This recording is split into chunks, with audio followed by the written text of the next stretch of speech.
কোরআন তেলাওয়াত করতেন। মক্কাবাসীর ভয়ে তিনি বাইরে কাউরি বাড়িতে গিয়ে কাউরি সামনে কোরআন পড়তে পারতেন না। আর ওকে এটা ইজাজত দেওয়া হলো না। তুমি কোরআন পড়বে তোমার বাড়িতে পড়ো, তোমার ঘরে পড়ো। যেমন আজ এই ভারতের মাটিতেই অনেক জায়গায় নামাজ পড়বে নিজের বাড়িতে পড়ো, নামাজ বাইরে পড়ার অনুমতি নাই। মাঠে ঘাটে যেখানে সেখানে, এমনকি ঘরের ছাদের উপরে কি নামাজ পড়া যাবে না। হায় রে মুসলমান, হায় রে আমাদের হালাতে যা। ফাত্তাখাযা মসজিদান, হযরতে আবু বকর একটা মসজিদ বানিয়ে নিলেন নিজের গলিতে, এবং গলিতে বসে ওই মসজিদে বসে যখন কোরআন তেলাওয়াত করতেন। আমরা হিফজুল কোরআন মাদ্রাসা অনেক বানালাম, কিন্তু বলুন আপনারা যত জেনেছেন মনে কিছু নেবেন না, আমরা নিজেরা কয়জন কোরআন তেলাওয়াত করি, কয়জন কোরআন পড়ি? আজ মুসলমানের সম্পূর্ণ নাকামি, মুসলমানের সম্পূর্ণ নাকামি। আজ মুসলমানের এই যে দুরবস্থা, একমাত্র কোরআনকে ছেড়ে দেওয়ার কারণে। কোরআন থেকে আমরা দূরে সরে গিয়েছি। আজ মুসলমানের জীবনে কোনো বরকত নাই, আমাদের বাড়ি ঘরে বরকত নাই, আমাদের বাড়ি ঘরে আল্লাহর কোনো রহমত নাই, আমাদের আয় ইনকামে, আমাদের কামাইতে বরকত নাই। কেন? কয়টা বাড়িতে এই মুসলমানেরা এই কোরআনকে তেলাওয়াত করে? যেই কোরআনের কারণে, যেই কোরআনকে কেন্দ্র করে আমার প্রিয়ারা নবী জনাবে মুহাম্মদ রাসূলুল্লাহ সাল্লাল্লাহু আলাইহি সাল্লাম বন্ধরে 23 বছর ধরে তিনি শরীরে রক্ত ঝরলেন, কত মার খেলেন, গাল খেলেন, এমনকি তায়েফের মাঠে বাড়ি খেতে খেতে বেহুশ হয়ে গিয়েছিলেন, সারা শরীর রক্তে রক্তাক্ত হয়ে গিয়েছিল, আল্লাহর জুতা শরীরে জমাট বেঁধে গিয়েছিল। কিসের কারণে? কি তিনি জুলুম করেছিলেন, কি অপরাধ করেছিলেন? আমার নবীর কোনো অপরাধ ছিল না, কোনো অন্যায় ছিল না। অন্যায় একটাই, যে ওই তায়েফের লোকদেরকে এক জায়গায় জমা করে ওদেরকে দু চারটা কোরআন আয়াত শোনাতে চেয়েছিলেন। এটাই হলো অপরাধ, এটাই হলো জুলুম। বন্ধু আমার, চিন্তা করুন, আজ আমার নবীর বাড়ি কিনে ঘেরাও করা হলো, আমার নবীকে কাতাল করার, আমার নবীকে দুনিয়া থেকে শেষ করে দেওয়ার কেন ফয়সালা না হলো? একমাত্র নবী যদি ওই কাফেরের সঙ্গে সমঝোতা করে নিতেন যে আজ থেকে কোরআন পড়া বন্ধ, আমি কোরআন পড়ে তোমাদের শোনাবো না, আমি কোরআনে প্রচার করব না, তবে মক্কার কাফেররা আমার নবীকে অবশ্যই বুকে জড়িয়ে ধরতো। তারা কোনোদিন আমার নবীকে মক্কা থেকে তাড়াতেন না। কেন? কেন নবীর বাড়ি ঘেরাও হলো? বন্ধু আমার, এরে মুসলমান, যেই জায়গাতে, যেই শহরে, যে মাটিতে নিজের জীবনের 53টা বছর কাটালেন, 53 বছর যেখানে কাটলো, মা মরলো, বাবা মারা গেল, দাদু মারা গেল, চাচা মারা গেল, নিজের প্রিয়তম বিবি মারা গেল, সবকে ছেড়ে আজ রাতের অন্ধকারে আমার নবীকে কেন যেতে হচ্ছে? একমাত্র কোরআনের জন্য। তাই তো আমার নবী ওই মক্কার মাটির দিকে, ওই কাবার দিকে তাকিয়ে তাকিয়ে তিনি কেঁদেছিলেন, ইয়া আরজা মক্কা, ওই মক্কার মাটি, তুই আমার বড় পিয়ারি ছিলে, বড় মাহবুব ছিলে, বড় আমার ভালোবাসা ছিলে রে, কিন্তু একমাত্র এই নবুয়াত, রিসালাত এবং এই কোরআনকে কেন্দ্র করে এই মক্কার লোকেরা আমাকে এখানে থাকতে দিল না। ভাই আমার, কেন? 23 বছর ধরে, 10 বছরের যুদ্ধ চালালো আমার নবীকে খতম করার, ইসলামকে খতম করার। এতটা চেষ্টা কেন করা হলো? নবী যদি একবার তাদের সামনে স্যালেন্ডার হয়ে যেতেন, মাথা নত করে নিতেন, সমঝোতা করে নিতেন যে আজ থেকে আর তোমাদেরকে আমি জ্বালাতন করব না, কোরআন পড়ে শোনাবো না? বন্ধু আমার নবীকে উহুদের মাঠে আমার নবীকে এইভাবে মারা হতো না, আমার নবীর দাঁত ভাঙা হতো না, ওরে আমার নবীর গালে কাটা ঢোকানো হতো না, আমার নবীর মাথা ফাটিয়ে দেওয়া হতো না। একমাত্র আজ আমার নবীর এই অবস্থা কি? এই কোরআনকে কেন্দ্র করে কেন বসে তারা তো ছিল মুমিন। যতই ঝড় তুফান আঘাত আসুক না কেন, বন্ধু হাজিরাতে আবু বকর যখন কোরআন তেলাওয়াত করতেন, আম্মা জানা আয়েশা বলছেন ওয়া কানা রাকিকাল কলবে, হযরত আবু বকরের মনটা ছিল, দিলটা ছিল, অন্তরটা ছিল অত্যন্ত নরম। যখন তিনি কোরআন তেলাওয়াত করতেন, তিনি অঝর নয়নে আল্লাহর ভয়ে টুকরে টুকরে কাঁদতেন।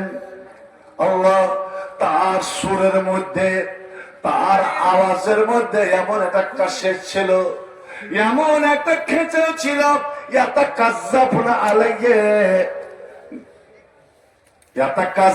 আলাইহি নিসাউ কুরাইশিন ওয়া বিলদানহুম।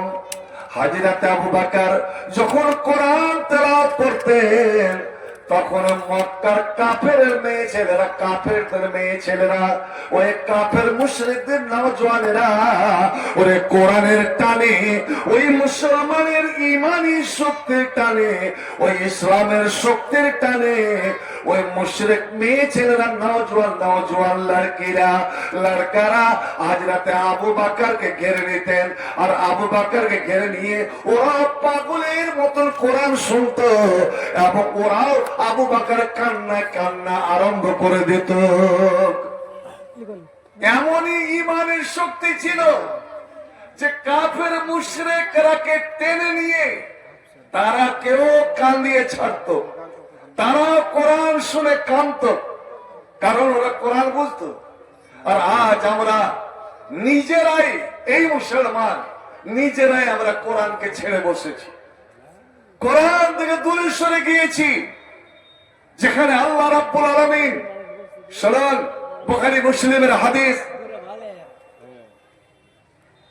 যে আল্লাহ রাব্বুল আলামিন আমার নবীর কণ্ঠে, আমার নবীর সুরে, মুমিন মুসলমানের কণ্ঠে কোরআন শুনতে যতটা আল্লাহ পছন্দ করেন, স্বয়ং আল্লাহ, মানুষ নয়, স্বয়ং আল্লাহ সাহেবে আরশ যখন কেউ কোথাও কোরআন তেলাওয়াত করে গুনগুন করে, এই যে মাদ্রাসা হাফিজিয়া ছেলেরা যখন এক সুরে কোরআন তেলাওয়াত করে, তো আল্লাহ রাব্বুল আলামিন মা আযরাল্লাহু লিসাইয়্যিদ মা আযরাল নবী আয়াতাকান্না বিল কোরআন, তো আল্লাহ ওই কোরআনের সুর, কোরআনের কণ্ঠ কান লাগিয়ে আওয়াজ শোনেন। হায় রে আল্লাহ!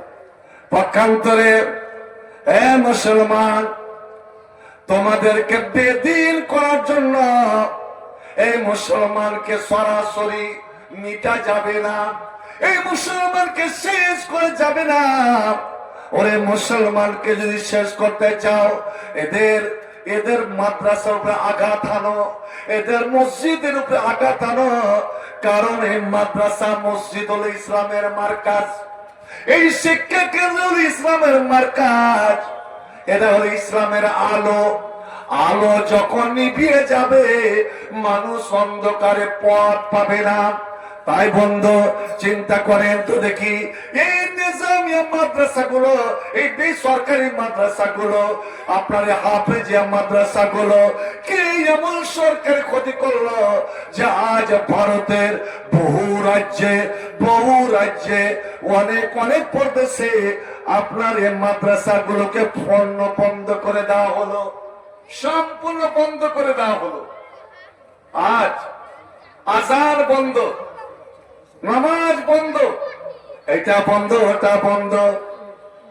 কিন্তু শুনে রাখুন, ওরে ইসলাম বন্ধ হওয়ার জন্য আসে নাই, ইসলাম মিটার জন্য আসে নাই। এ দুশ্মনানে দিন, তোমরা যতই চেষ্টা করো না কেন ইসলামকে মিটাবার, ওরে ইসলামের আলো, ইসলামের আলো আল্লাহ সারা পৃথিবীতে ছড়িয়ে রাখবেন। ওরে কোরআনকে কোনোদিন তোরা মেটাতে পারবি না রে। ওরে এই কেতাবের কোরআন, এই কাগজের কোরআনকে তোরা মিটিয়ে দে, তোরা মিটিয়ে দে। সারা পৃথিবী থেকে যত কোরআন পাক কাগজের কোরআন আছে সব কোরআনকে তোরা জ্বালিয়ে শেষ করে দে। কিন্তু এই হিফজুল কোরআন, এই মাদ্রাসাগুলো আর এখানকার এই ছাত্রগুলো, এই হাফেজে কোরআন যারা প্রতি বছর লাখো লাখো সারা দুনিয়া জুড়ে লাখো লাখো ছেলে গোটা কোরআনকে মুখস্থ করে বের হয়, ৬,২৩৬টি আয়াত যারা নিজের কালবে নিজের ব্রেনে কম্পিউটারে এঁকে বের হয়। ওরে যতদিন তারাকে না মেটাতে পারবি, এই আল্লাহর সৈনিক, আল্লাহর লস্কর, আল্লাহর সোলজার, আল্লাহ রাব্বুল আলামিন এইভাবে এই কোরআনের রক্ষা করবে, কোরআনের হেফাজত করবে। যেমন আমার ভাই হাফেজ আব্দুল খালেক এখানে হাফেজ একটা মাদ্রাসা খুলেছে। ওরে দেশ বিদেশের একদিকার অধিকার শত শত ছেলে এসে এখান থেকে কোরআনের শিক্ষা নিয়ে যায়, কোরআন মুখস্থ করে যায়। আর তার সাহায্য সহযোগিতার জন্য আপনারা ছুটে এসেছেন, আপনারা ছুটে এসেছেন। বন্ধু আমার, এই সিলসিলা যতদিন চলবে ওরে দুনিয়ার বুক থেকে তোরা কোরআনকে মেটাতে পারবি না, কোরআনকে তোরা শেষ করতে পারবি না। আল কোরআনের সৈনিক আমি, আল কোরআনের সৈনিক আমি, নাই তো পরাজয়। এক আল্লাহর গোলাম আমি, এই তো পরিচয়। আল কোরআনের সৈনিক আমি, এই তো পরাজয়, তো পরাজয়। এক আল্লাহর গোলাম আমি, এই তো পরিচয়। এই দুনিয়ার সবই নকল, এই দুনিয়ার সবই নকল, আসল কিছু নাই। এক আল্লাহর গোলাম আমি, এই তো পরিচয়। কোরআন হাদিস শাসনতন্ত্র, রাসূল আমার নেতা, উৎসাহ আমার চির আমলান, ইতিহাস বীর গাথা। এক আল্লাহ ছাড়াই আমার দেলে, এক আল্লাহ ছাড়াই আমার দেলে হয়তো কারো নাই। এক আল্লাহর গোলাম আমি, এই তো পরিচয়। এক আল্লাহর গোলাম আমি, এই তো পরিচয়। জীবনের চেয়ে ইমানের দাম, জীবনের চেয়ে ইমানের দাম জানো অনেক বেশি, তবে কেন ইমান রেখে জীবন পেয়ে খুশি? ভাই আপনারা একটা জবাব দেন তো, বলেন তো, মানুষের এই যে বেঁচে আছেন এই জীবনটা, জিন্দেগিটার দাম বেশি না টাকা পয়সা জমি জায়গার দাম বেশি? বলেন কোনটার দাম বেশি ভাই? সময়ের দাম বেশি। সময়ের? আমি জিজ্ঞেস করছি একটা, আপনার জীবনের দাম বেশি না টাকা পয়সা জমি জায়গার দাম বেশি? জীবন। কারণ আমার গঙ্গার ভাঙনে কত জমি চলে গেল, আবার ওইদিকে জমি ভাই আব্দুল জলিল মাদানি স্যার আমাকে মালদাতে জমি কিনে বসে আছে, এখানকার জমি যাক যাক ফুলের নদীতে ওদিকে চলে গেল। কিন্তু আমি আপনি যদি চোখ বন্ধ হয়ে যায়, আমার মাঝি ভাই আব্দুল জলিল মাদানি চোখ বন্ধ, আর ফিরে আসবে? চিন্তা করেন, আমি জমির জন্য, আমি টাকা পয়সার জন্য আমি জীবন দিব না, কিন্তু আমার একটা ছেলেকে বাঁচাবার জন্য, আমার মাকে বাঁচাবার জন্য, আমার বাবাকে বাঁচাবার জন্য, আমার ভাইকে, আমার স্ত্রীটাকে বাঁচাবার জন্য আমি ডাক্তারের কথা হাত পা ধরি, ডাক্তার বাবু আমার চলে যাক, লাখ লাখ টাকা চলে যাক, কিন্তু একটা বাঁচা লাগবে, একে জীবন দেওয়া লাগবে, একটু চেষ্টা করেন। আল্লাহু আকবার।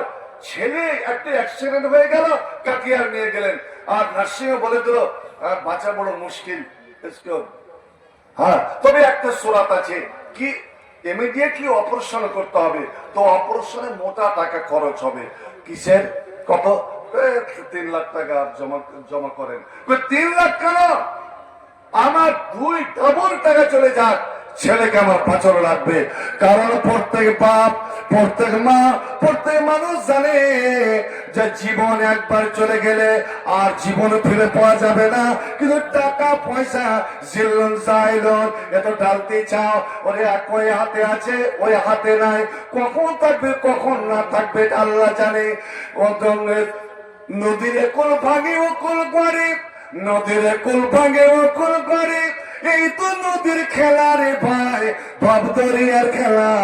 সকাল বেলার আমির রে ভাই, ফকির সন্ধ্যা বেলা। আল্লাহু আকবার। জীবনের দাম এতটা বেশি, কিন্তু বন্ধু বলুন তো দেখি, আপনার জীবনের দাম বেশি দেন না টাকা পয়সার দামটা বেশি দেন?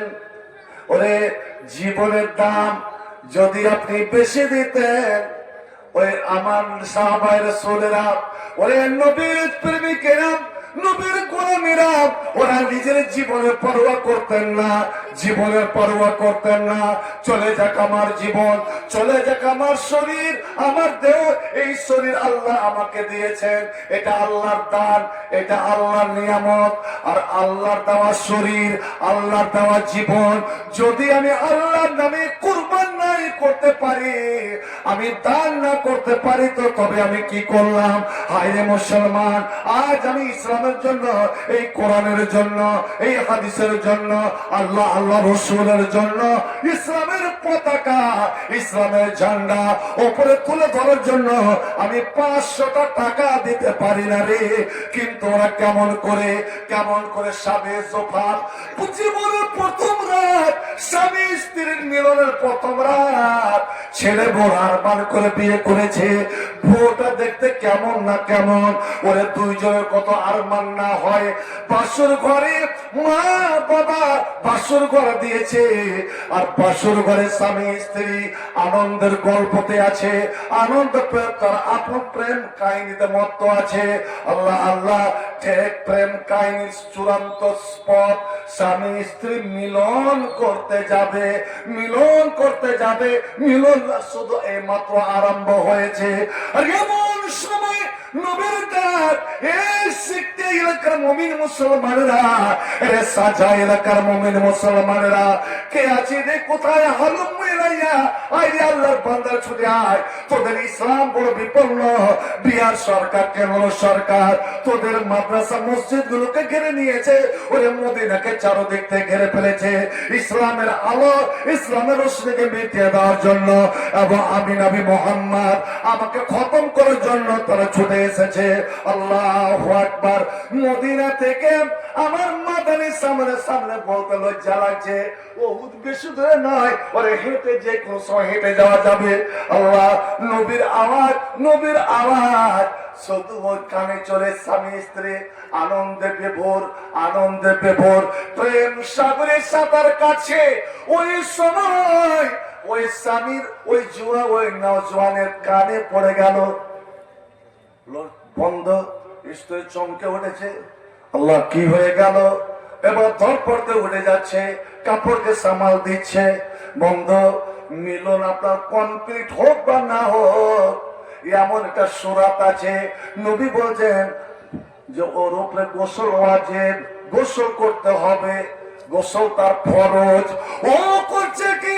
ওই রাত্রে অন্ধকার ঘরে কোনাতে গিয়ে শক্তের তালোয়ার ঢাল, যুদ্ধের সমস্ত সামান নিচ্ছে, আর নিয়েই দৌড়ে বের হতে যাবে, বের হতে যাবে।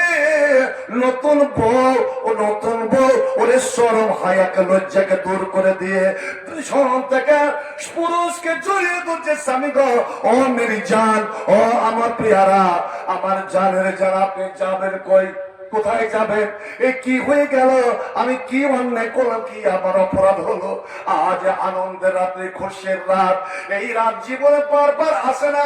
এমনকি এই রাতের জিকির, এই রাতের বর্ণনা আল্লাহ কবরে করাবেন, কবরে আপনাকে মনে করাবে। নাম কাউনামাতে লরুস, এর মুমিন আল্লাহ প্রিয় ভালোবাসা, তুই কবরের নামের বিছায় শুয়ে যা, ওই খুশির ভয়ে শুয়ে যা, যেমন তোরা স্বামী স্ত্রী বাসর ঘরে তোরা শুয়েছিলে রে। আমার কি হলো, আপনি মাফ করেন যদি অন্যায় করে থাকে। না বিবি না, তো অন্যায় তো করনি, কোন ভুল করনি, ওরে আমাকে আর তুই বাধা দিও না, আর তুমি আমাকে ধরো না। আমার প্রিয়ারা, আমার জানের যে প্রিয়ারা, যিনি তিনি বিপদের সম্মুখীন, এই মাদ্রাসা বিপদের সম্মুখীন, এই কোরআন বিপদের সম্মুখীন, আমাকে যেতে হবে। আমার নবী দুশ্মনের ঘেরাওর মধ্যে চলে এসেছে। ওরে আমার বিবিরে, আমি যদি 2 মিনিট দেরি করে দিই, আমার যেতে যেতে দেরি হয়, আর এই 2-4 মিনিটের মধ্যে যদি আমার হাবিব, আমার নবীর যদি কোনো ক্ষতি হয়ে যায়, ইসলামের কোনো ক্ষতি হয়ে যায়, কোরআনের যদি ক্ষতি হয়ে যায়, আমি আল্লাহর দরবারে জবাব দিতে পারবো না। সুবহানাল্লাহ। ঈমান কারে কয় শুনলেন, দেখে নিন। স্ত্রীটা বলছে তাই নাকি, তবে তো আমি আপনাকে বাধা দেব না। মনের কথার মান ছিল, এখনো হলুদ আমার দাগ মিটে নাই, এই তো প্রথম বছর গর। কিন্তু স্বামীগণ একটা কথা কি ভুলে গেছেন, নবী যে বলেছেন কি,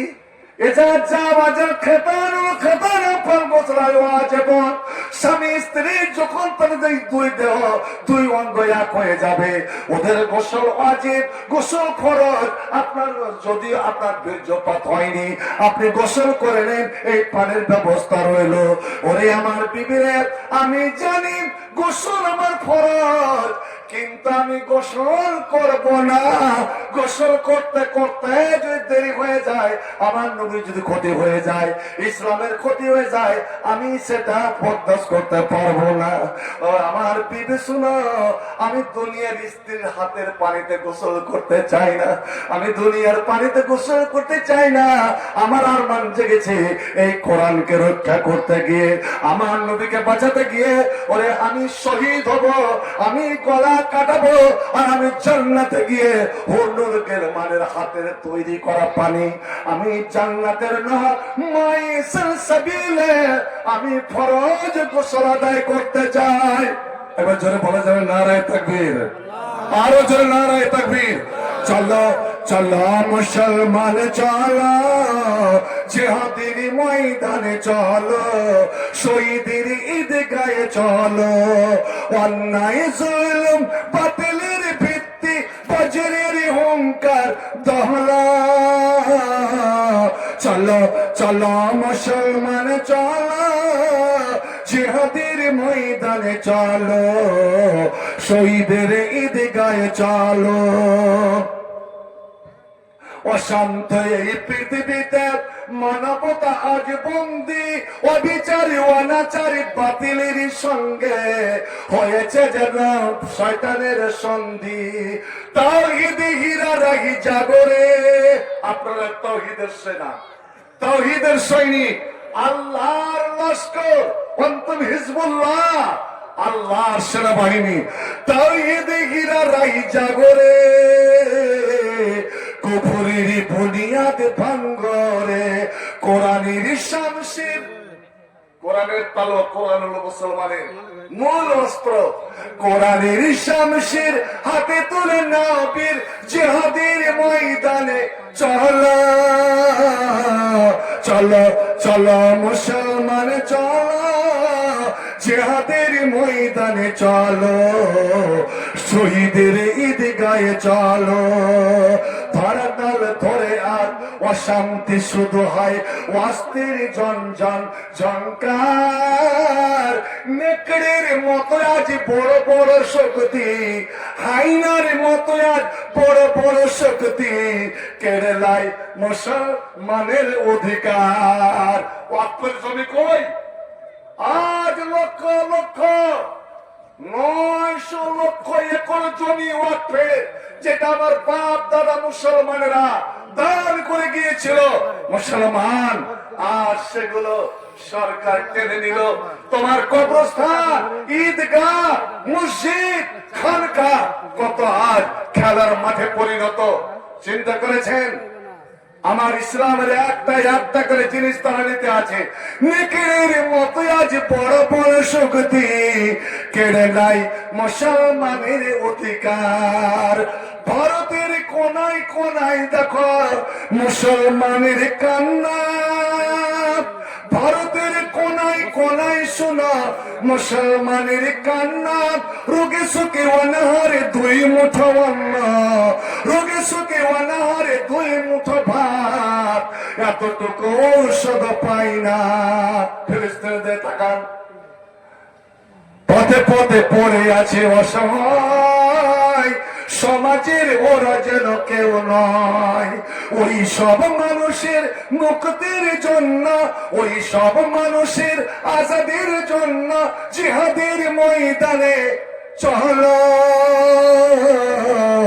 চলো চলো চলো মুসলমান চলো, জিহাদের ময়দানে চলো, শহীদের ঈদ গায়ে চলো। আমরা মুমিন, ওরা মুমিন। বাসর ঘরে স্ত্রীকে রেখে দিয়ে চললেন, যুদ্ধের ময়দানে ঝাঁপিয়ে পড়লেন। নবী দেখছেন এই নতুন বিয়ে বিবাহিত ছেলে, নতুন বর, আরে আমি তো তাকে স্ত্রীর সঙ্গে রাত কাটাবার আদেশ করে এসেছি, সেও চলে এসেছে ইসলামকে বাঁচাবার জন্য। কিছুক্ষণ পরে দুশ্মনের তলোয়ারের আঘাতে তার মুড়ি বাটা একদিকে, দেহ একদিকে। পড়ুন ইন্নালিল্লাহ।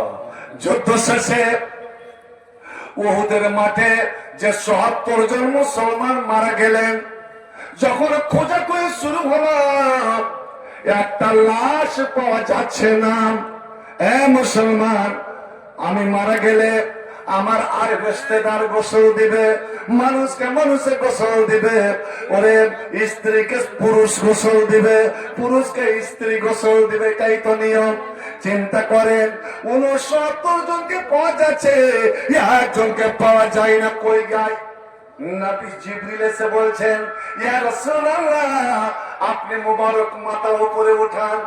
মাথা যখন উঠালেন তো দেখতে পাচ্ছেন ওই শাদী সুদা ও নতুন দুলহান, আল্লাহ রে আল্লাহ, ফেরেশতারা এইভাবে ধরে ওরে জান্নাতের পানিতে গোসল দিয়ে ওকে নিয়ে আসে আস্তে আস্তে আস্তে, এবং তার মাথা দিয়ে, মাথার চুল দিয়ে টপ টপ টপ টপ করে জান্নাতের পানি এই উহুদের মাঠে পড়তে আছে।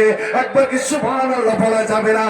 এত বড় কিসমত, এত বড় নসিব যে তাকে গোসল দিল জান্নাতের পানিতে, গোসল দিল আল্লাহর ফেরেশতারা। কিসের জন্য?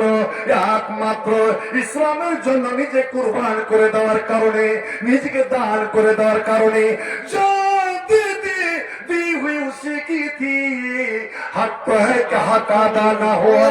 ওরে বদর প্রান্তে যাবেন, বদরের মাঠে যাবেন, অনেকে যাচ্ছেন। আমার মাদানী সাহেবের সামনে আমার একটা বড় কথা বলা হচ্ছে। আমি যখন গেলাম ওই 14 জন সাহাবী যে শহীদ হয়েছে তাদের বোর্ডে নাম লেখা আছে।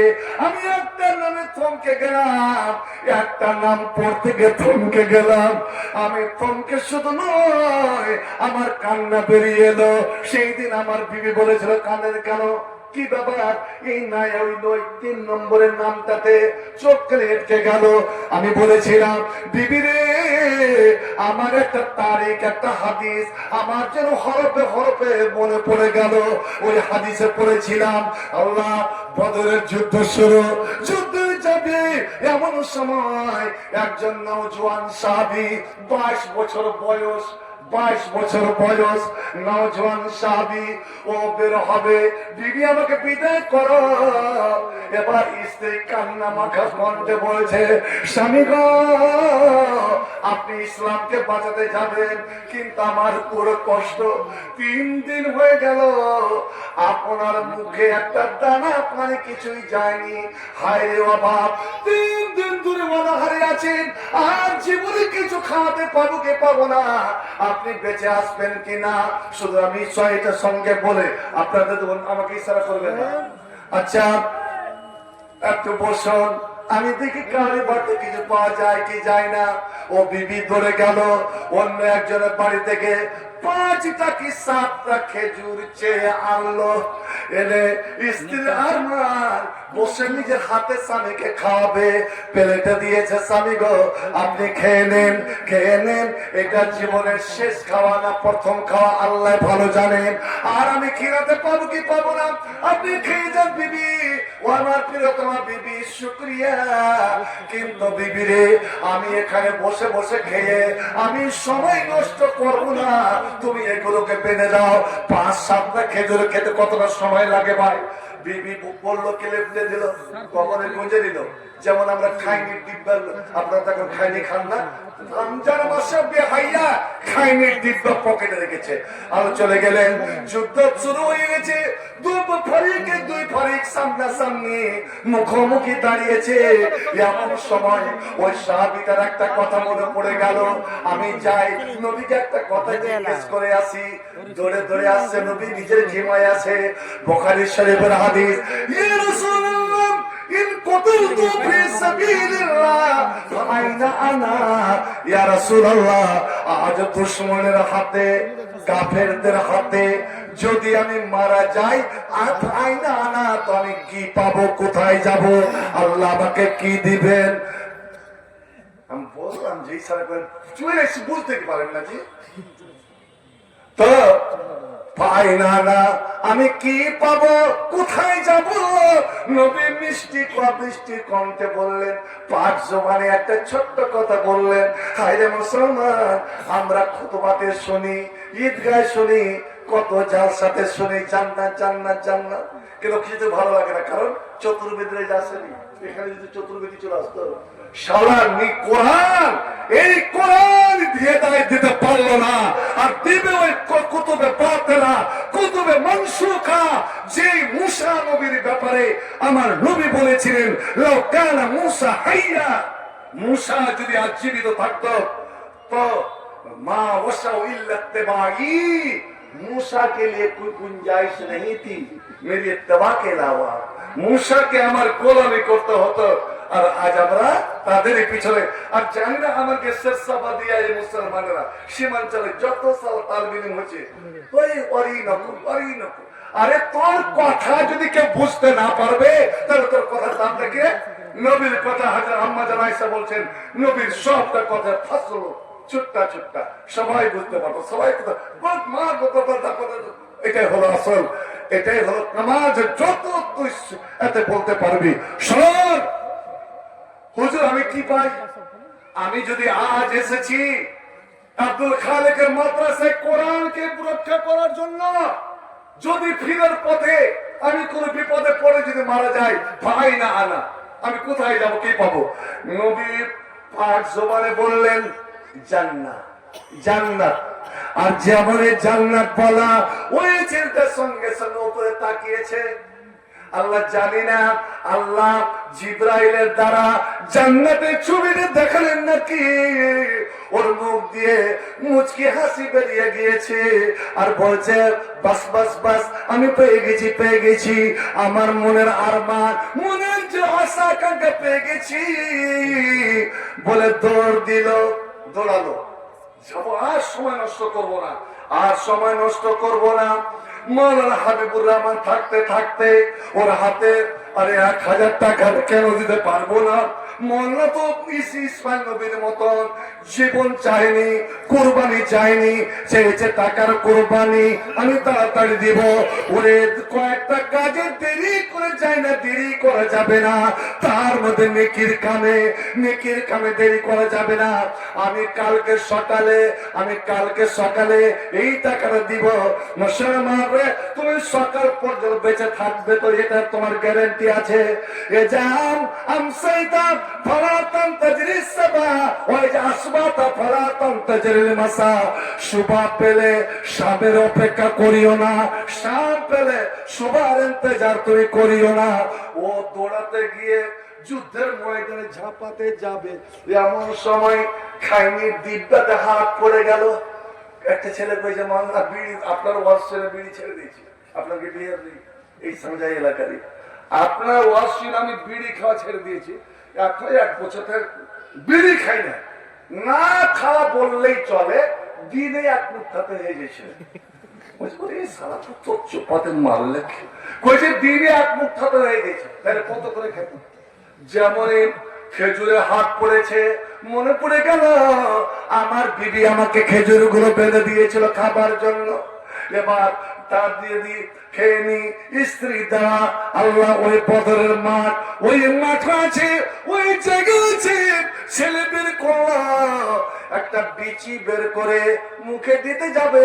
বলুন তো আপনারা, বলুন তো 5টা বা 7টা খেজুর খেতে কতটা সময় লাগবে? কয় ঘন্টা লাগবে? জি, কয় ঘন্টা লাগবে? একে আমাদের খাওয়া যেমন ঈদের নামাজ পড়তে যায় মালার দোকানে, কটবিস করছে আর খুতবা চলছে, খুতবা শোনাটা সুন্নাত, খুব কটবিস করছে। একজন যুবক মামা আছে, ওকে মেরে চেষ্টা করে, তুই খুতবা শুন, কে কটবিস করছে? তুই শুনতে ভালো লাগে না? খুব ভোগ লেগেছে যে ভাই, মানুষের খুব ভোগ লেগেছে। কেন? আজ ঈদ উল ফিতর, রোজার ঈদ, তোর স্ত্রী কিছু বাড়িতে খেট পানি করে, কিছু খেয়ে আসছে যে কিছু মোটে 7টা নাস্তা খেয়ে আসছে। গরু নাকি মোটে 7টা নাস্তা, তো 7টা নাস্তা খেতে